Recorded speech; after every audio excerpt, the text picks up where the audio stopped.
Our nurses are not okay.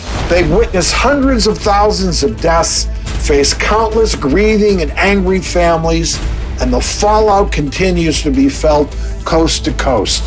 Inadequate nurse staffing and the resulting unhealthy work environments are primary drivers of stress, chronic nurse fatigue, increased substance misuse and abuse, anxiety and depression amongst nurses. You might put multiple patients in body bags in a shift. It is trauma after trauma after trauma. Let me ask you, Sarah, are you okay? No, I try to cope with humor. I actually am in therapy. I've actually tried medication during the Delta variant, and it helped for when I needed it. And then I had to taper off because I had some symptoms that that weren't great. But I'm glad I, had the help that I have. I'm glad I'm able to speak to someone who understands what I've been going through for the last 2 years. I'm glad I have that support, because otherwise I don't know where I would be. And that's a scary thing to admit, right? That takes a lot of vulnerability.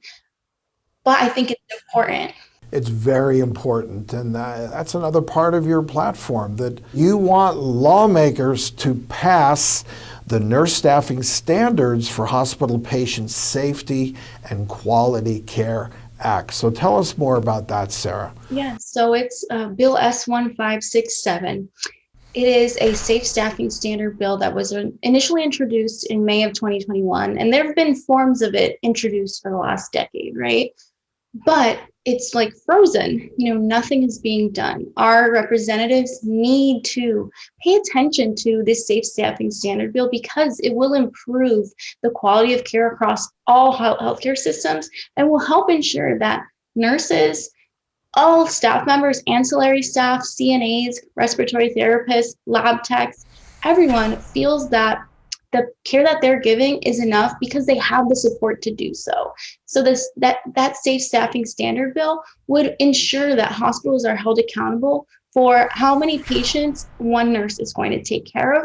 And it's going to standardize that across different units and provide safe staffing standards across the board. And nurses everywhere have been asking for this for decades, because we know safe staffing is the answer to high quality patient care, as well as us feeling like we're doing what we're supposed to be doing, because we're not overextending ourselves.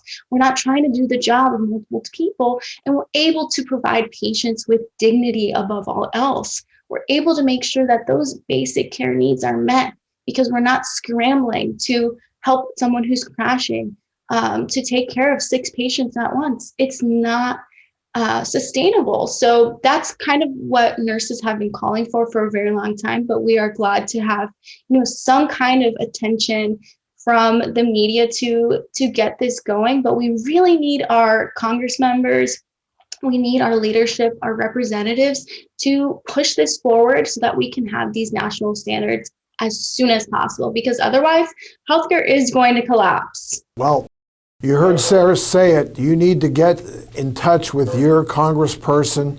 We need to pass this legislation nationally, so it's something that can be put in place in everybody's state.